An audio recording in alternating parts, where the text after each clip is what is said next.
Good morning students. समाजशास्त्र की YouTube class में आपका स्वागत है। आज हम चर्चा करते हैं समाजशास्त्र का परिचय प्रश्न पत्र में समाज से जुड़ी हुई एक महत्वपूर्ण अवधारणा या एक प्रक्रिया, सामाजिक नियंत्रण।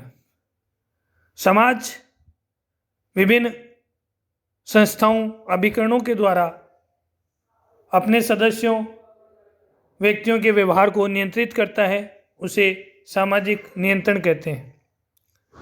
सामाजिक नियंत्रण की विशेषताएं। सामाजिक नियंत्रण एक सामाजिक प्रक्रिया है जो सामाजिक व्यवस्था को बनाए रखता है।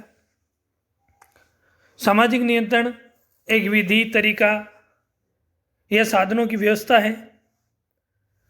सामाजिक नियंत्रण शक्तियां हैं जो व्यक्ति को समाज के अनुसार ढालती हैं।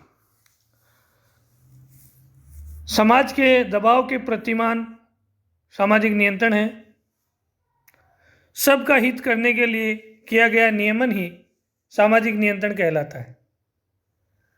सामाजिक नियंत्रण व्यक्तियों को सामाजिक प्रतिमानों के अनुसार व्यवहार करने के लिए दबाव डालता है। समाज की स्थिरता और एकरूपता को बनाए रखने के लिए किया गया कार्य सामाजिक नियंत्रण कहलाता है। समाजशास्त्रीय दृष्टिकोण के अनुसार सामाजिक नियंत्रण व्यक्ति, समूह और समाज तीनों स्तरों पर नियंत्रण बनाए रखता है। सामाजिक नियंत्रण विभिन्न सदस्यों में परस्पर सहयोग को बढ़ाता है। सामाजिक नियंत्रण का प्रमुख कार्य समाज में संघर्ष और तनाव को घटाना है। सामाजिक नियंत्रण की आवश्यकता एवं महत्व। सामाजिक नियंत्रण समाज के अस्तित्व के लिए अत्यंत आवश्यक है। सामाजिक व्यवस्था, संगठन, एकता, निरंतरता, संतुलन आदि तभी बना रह सकता है जब सामाजिक नियंत्रण की व्यवस्था भी सुदृढ़ तथा प्रकार्यात्मक हो। सामाजिक नियंत्रण की आवश्यकता निम्न प्रकार है। पहला, व्यक्ति के व्यवहारों पर नियंत्रण। सामाजिक नियंत्रण व्यक्ति से समाज अपेक्षित व्यवहार कराने के लिए आवश्यक है। लैंडिस का कहना है कि मानव नियंत्रण के कारण ही मानव है। दूसरा, सामाजिक सुरक्षा। समाज के संगठन बने रहने के लिए आवश्यक है कि अपने सदस्यों को भोजन, वस्त्र, आवास संबंधी सुरक्षा प्रदान की जाए। सभी लोगों के हितों का ध्यान रखा जाए। सामाजिक नियंत्रण ही इस कार्य को व्यवस्थित और क्रमबद्ध विधि से संपन्न करवाता है। समूह की एकता बनाए रखना।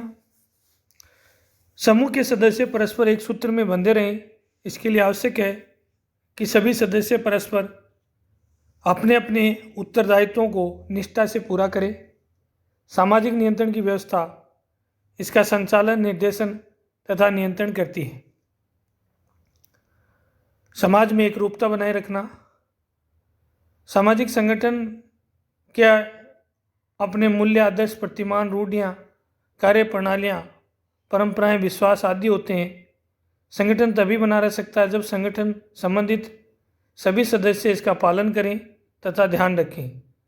सामाजिक नियंत्रण सभी सदस्यों में इस संदर्भ में एकरूपता बनाए रखने का महत्वपूर्ण कार्य बहुत अच्छे ढंग से करता है।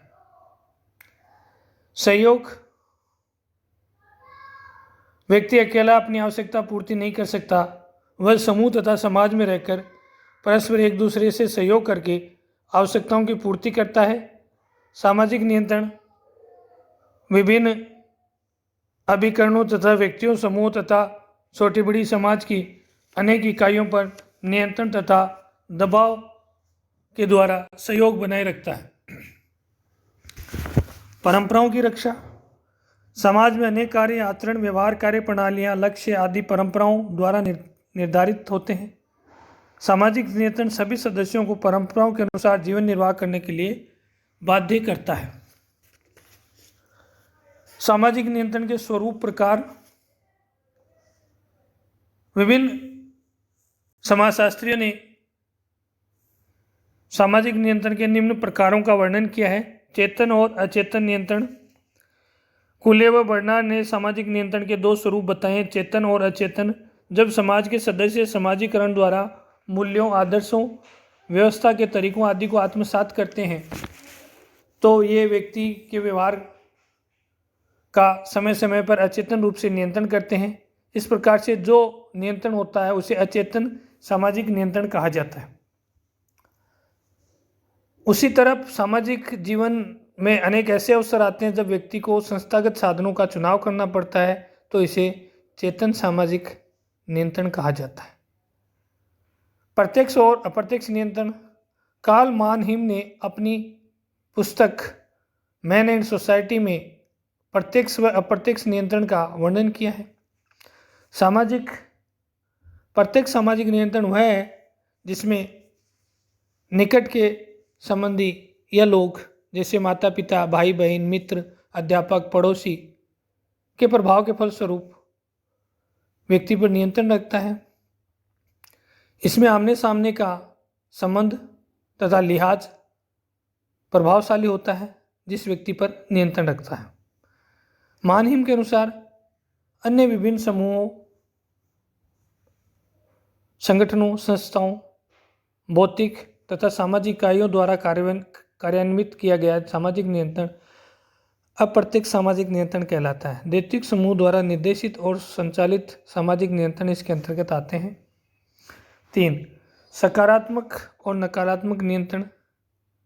किम्बाल यंग ने ए हैंडबुक ऑफ सोशल साइकोलॉजी में सामाजिक नियंत्रण के दो स्वरूप सकारात्मक और नकारात्मक बताए हैं।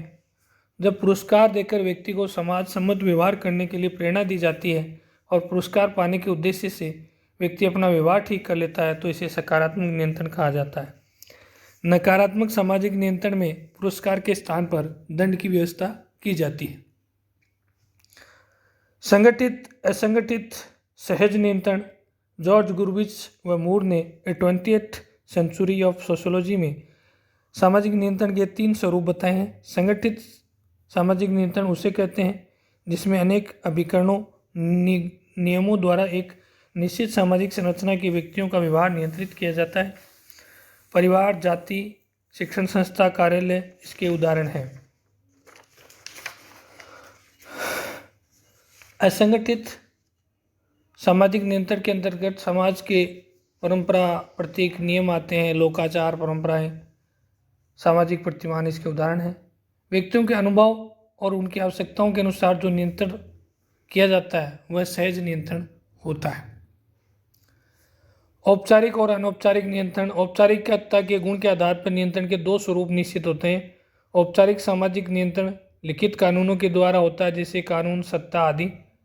अनौपचारिक सामाजिक नियंत्रण समूह में अपने कल्याण के लिए अनौपचारिक रूप से विकसित होता है। इसका संबंध अधिकतर प्राथमिक संबंधों से होता है जिसमें व्यक्ति अपना अधिक समय व्यतीत करता है। जनरीतियाँ, प्रथाएं, लोकाचार, नैतिकता, धर्म, जनमत आदि। सत्तावादी और लोकतांत्रिक नियंत्रण। लेपियर ने अपनी पुस्तक थ्योरी ऑफ सोशल कंट्रोल में सामाजिक नियंत्रण के 2 स्वरूप बताए हैं, सत्तावादी तथा लोकतांत्रिक। जब जनसामान्य की इच्छाओं के विरुद्ध शक्ति का प्रयोग किया जाता है तो वह सत्तावादी नियंत्रण कहलाता है। निरंकुश तानाशाह शासक इस नियंत्रण का प्रयोग करते हैं। लोकतांत्रिक नियंत्रण में जनता का विश्वास प्राप्त किया जाता है। इस नियंत्रण में जनता का बहुमत महत्वपूर्ण होता है। प्रजातांत्रिक देशों में लोकतांत्रिक नियंत्रण होता है। पुरस्कार व दंड के द्वारा भी समाज में नियंत्रण लाया जाता है। सामाजिक नियंत्रण के साधन या अभिकरण। अभिकरण का अर्थ उन समूहों और संगठनों से है जो समाज में लागू किए जाते हैं। उदाहरण के लिए परिवार, राज्य, शिक्षण संस्थाएं आदि। साधन से आशय उन विधियों से है जिनके द्वारा कोई भी अभिकरण अपनी नीतियों, आदेशों को लागू करता है जैसे प्रथा, लोकाचार, कानून। क्योंकि सभी अभिकरण तथा साधन मिलकर ही सामाजिक नियंत्रण रख पाते हैं। ये अभिकरण निम्न प्रकार हैं: जनरीतियाँ, प्रथाएं, लोकाचार, संस्थाएं, कानून, जनमत, धर्म, नैतिकता, परिवार और शिक्षा।